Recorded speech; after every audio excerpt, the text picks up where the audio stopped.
आमे खाली षठी पूजा करदेला आम भाग्य परिवर्तन हबनी हबनी हबनी एथिपाई श्लोक कहले जा श्री स्वयं सुकृति ना भवनेषु आज्ञा आज्ञा जो माने भलो काम करिवे उत्तम कर्म जो माने करिवे से तांको पाखरे भाग्य लक्ष्मी भाव रहिबे रहिबे पापात्मना से माने जो माने पापी तांको पाखे लक्ष्मी जो माने मंद बुद्धि तांको पाखे जो माने अविवेकी हां हां जो माने विचार विमूढ़ बेस तांको पाखरे से अलक्ष्मी एठी लक्ष्मी थिला बेले सेठी अलक्ष्मी बैरागी आज्ञा ए जो लक्ष्मी आम पाखरे श्री स्वरूप अछंती हां हां हां जदि आमे भलो काम करबा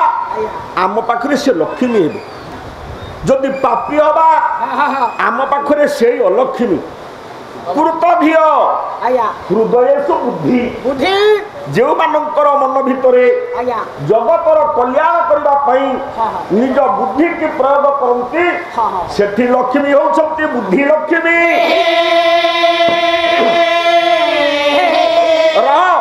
श्रद्धांसता कुलजन प्रभवस्य लज्जा जो माने उत्तम वंशीय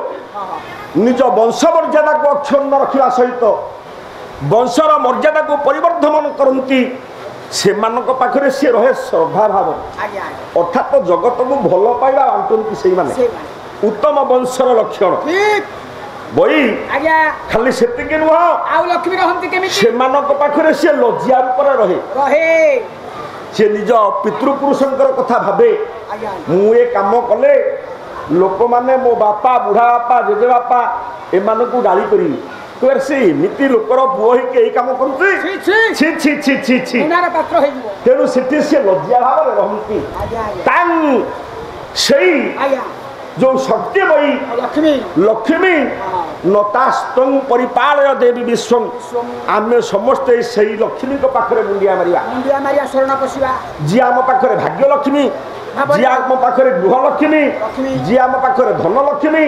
जी राजलक्ष्मी जी सौंदर्य लक्ष्मी जी विद्या लक्ष्मी से होउछंती बई आम माँ